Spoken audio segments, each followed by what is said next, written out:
Hi, I'm Sean Brock of Restaurant Audrey in East Nashville, and today I'm going to be reading Chapter 6 for the Peter Pan Book Club. Chapter 6 is entitled The Little House, and this is little Leo. Foolish Toodles was standing like a conqueror over Wendy's body when the other boys sprang, armed from their trees. "You're too late," he cried proudly. "I have shot the Wendy. Peter will be so pleased with me." Overhead, Tinkerbell shouted, "Silly ass," and darted into hiding. The others did not hear her. They had crowded round Wendy, and as they looked, a terrible silence fell upon the wood. If Wendy's heart had been beating, they would all have heard it. Slightly was the first to speak. "This is no bird," he said in a scared voice. "I think it must be a lady." "A lady," said Toodles, and fell a-trembling. And we have killed her," Nibs said hoarsely. "They all whipped off their caps. Now I see," Curly said. "Peter was bringing her to us." He threw himself sorrowfully on the ground. "A lady to take care of us at last," said one of the twins. "And you have killed her." They were sorry for him, but sorrower for themselves. And when he took a step nearer, they turned from him. Toodles' face was very white, but there was a dignity about him now that had never been there before. "I did it," he said, reflecting. "When ladies used to come to me in dreams, I said, 'Pretty mother, pretty mother.' But when at last she really came, I shot her." He moved slowly away. "Don't go," they called in pity. "I must," he answered, shaking. "I am so afraid of Peter." It was at this tragic moment that they heard a sound which made their heart of every one of them rise to his mouth. They heard Peter crow. "Peter," they cried, for it was always thus he signaled his return. "Hide her," they whispered, and gathered hastily around Wendy. But Toodles stood aloof. Again came that ringing crow, and Peter dropped in front of them. "Greetings, boys," he cried, and mechanically they saluted. And then again was silence. He frowned. "I am back," he said hotly. "Why do you not cheer?" They opened their mouths, but the cheers would not come. Yes, he overlooked it in his haste to tell the glorious tidings. "Great news, boys," he cried. I have brought at last a mother for you all." Still no sound except a little thud from Toodles as he dropped on his knees. "Have you not seen her?" asked Peter, becoming troubled. "She flew away." "Ah, me," once one voice said, and another said, "Oh, mournful day." Toodles rose. "Peter," he said quietly, "I will show her to you." And when the others would still have hidden her, said, "Back, twins, let Peter see." So they all stood back and let him see. And after he had looked for a little time, he did not know what to do next. "She is dead," he said uncomfortably. "Perhaps she is frightened at being dead." He thought of hopping off in a comic sort of way till he was out of sight of her, and then never going near the spot any more. They would all have been glad to follow it if he had done this. But there was the arrow. He took it from her heart and faced his band. "Whose arrow?" he demanded sternly. "Mine," Peter and Toodles on his knees. "Oh, dastard hen," Peter said, and she raised the arrow to use it as a dagger. Toodles did not flinch. He bared his breast. "Strike, Peter," he said firmly. "Strike true." Twice did Peter raise the arrow, and twice did his hand fall. "I cannot strike," he said with all. There is something stays with my hand."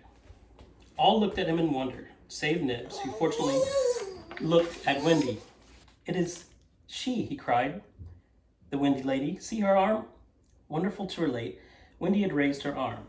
Nibs bent over her and listened reverently. "I think she said, 'Poor Toodles,'" he whispered. "She lives," Peter said briefly. Slightly cried instantly, "The Wendy lady lives." Then Peter knelt beside her and found his button. You remember she had put it on a chain. Yes, a chain that she wore around her neck. "See," he said, "the arrow struck against this. It is the kiss I gave her. It has saved her life. I remember kisses, Slightly interposed quickly. Let me see it. Ah, that's a kiss. Peter did not hear him. He was begging Wendy to get better quickly so that he could show her the mermaids. Of course, she could not answer yet, but being still in a frightful faint. But from overhead came a wailing note.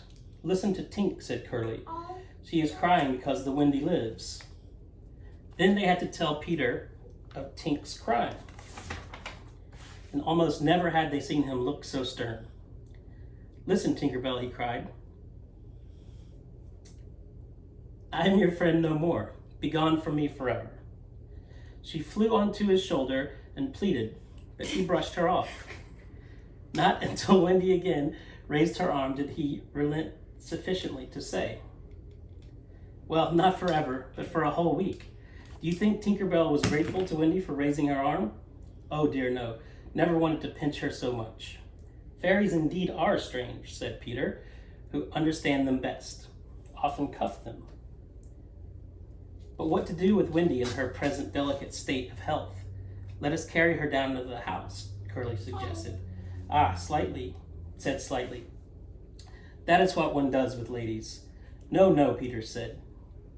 You must not touch her. It would not be sufficiently respectful. That, said Slightly, is what I was thinking. But if she lives there, Toodles said, she will die. Aye, she will die, Slightly admitted. But there is no way out. Yes, there is, cried Peter. Let us build a little house around her. They were all delighted. Quick, he ordered them, bring me of you the best of what you have. Gut our house, be sharp. In a moment, they were as busy as tailors the night before a wedding. They scurried this way and that, down for bedding, up for firewood, and while they were at it, who should appear but John and Michael? As they dragged along the ground, they fell asleep standing, stopped, woke up, moved another step, and slept again. John, John, Michael would cry, wake up. Where is Nana, John, and Mother? And then John would rub his eyes and mutter. It is true, we did fly. You may be sure they were very relieved to find Peter. Hello, Peter, they said. Hello, replied Peter amicably, though he had not quite forgotten them. He was very busy at the moment, measuring Wendy with his feet to see how large a house she would need. Of course, he meant to leave room for chairs and tables. John and Michael watched them. Is Wendy asleep, they asked. Yes. John Michael proposed, let us wake her and get her to make supper for us. And as he said it, some of the other boys rushed on, carrying branches from the building of the house. Look at them, he cried. Curly, said Peter in his most captainy voice, see that these boys help in the building of this house. Aye, aye, sir. Build a house, exclaimed John. For the Wendy, said Curly. For Wendy, John said, aghast, while she is only a girl. That, explained Curly, is why we are her servants. You, Wendy's servants? Yes, said Peter, and you also. Away with them. The astounded brothers were dragged away to hack and hew and carry. Chairs and a fender first, Peter ordered, then we shall build the house round them. Aye, said Slightly, this is how a house is built. It all comes back to me. Peter thought of everything. Slightly, he cried, fetch a doctor. Aye, aye, said Slightly at once, and disappeared, scratching his head. But he knew Peter must be obeyed, and he returned in a moment wearing John's hat and looking solemn. Please, sir, said Peter, going to him, are you a doctor? The difference between him and the other boys at such a time was that they knew it was make-believe, while to him, make-believe and true were exactly the same. This sometimes troubled them, as when they had to make believe they had their dinners. If they broke down in their make-believe, he rapped them on the knuckles. Yes, my little man, anxiously replied Slightly, who had chapped Knuckles. Please, sir, Peter explained, a lady lies very ill. She was lying at their feet, but Slightly had the sense not to see her. Tut, tut, tut, he said. Where does she lie? In yonder glade. I will put a glass thing in her mouth, said Slightly, and he made believe to do it, while Peter waited. It was an anxious moment when the glass thing was withdrawn. How is she, inquired Peter. Tut, tut, tut, said Slightly. This has cured her. I am glad, Peter cried. I will call again in the evening, Slightly said. Give her beef tea out of a cup with a spout to it. But after he'd returned the hat to John, he blew big breaths, which was his habit on escaping from a difficulty. In the meantime, the wood had been alive with the sound of axes. Almost everything needed for a cozy dwelling lay around at Wendy's feet. If only we knew, said one, the kind of house she likes best. Peter shouted another, she is moving in her sleep. Her mouth opens, cried a third, looking respectfully into it. Oh, lovely. Perhaps she is going to sing in her sleep, said Peter. Wendy, sing the kind of house you would like to have. Immediately, without opening her eyes, Wendy began to sing. I wish I had a pretty house, the littlest ever seen, with funny little red walls and a roof of mossy green. They gurgled with joy at this time, for the greatest good luck with the branches they had brought were sticky with red sap, and all the ground was carpeted with moss. As they rattled up the little house, they broke into song themselves. We've built the little walls and roof and made a lovely door, so tell us, Mother Wendy, what are you wanting more? To this she answered rather greedily, oh really, next I think I'll have gay windows all about with roses peeping in, and babies peeping out. With the blow of their fists, they made windows, and large yellow leaves were the blinds. But roses, said Peter sternly. Quickly they made believe to grow the loveliest roses up the walls. Babies, to prevent Peter ordering babies, they hurried into song. We've made the roses peeping out, the babes are at the door. We cannot make ourselves, 'cause we've been made before. Peter, seeing this to be a good idea, at once pretending that it was his own. The house was quite beautiful, and no doubt Wendy was very cozy within. Though, of course, they could no longer see her. Peter strode up and down, ordering finishing touches. Nothing escaped his eagle eye. Just when it seemed absolutely finished, there's no knocker on the door, he said. They were very ashamed, but Toodles gave the sole of his shoe, and it made an excellent knocker. Absolutely finished now, they thought. Not a bit of it. There's no chimney, Peter said. We must have a chimney. It certainly does not need a chimney, said John importantly. This gave Peter an idea. He snatched the hat off John's head, knocked out the bottom, and put the hat on the roof. The little house was so pleased to have such a capital chimney that, as if to say thank you, smoke immediately began to come out of the hat. Now really and truly it was finished. Nothing remained to do but knock. All look your best, Peter warned them. First impressions are awfully important. He was glad no one asked him what his first impressions are. They were all too busy looking their best. He knocked politely, and now the wood was as still as the children, not a sound to be heard except from Tinker Bell, who was watching from a branch and openly sneering.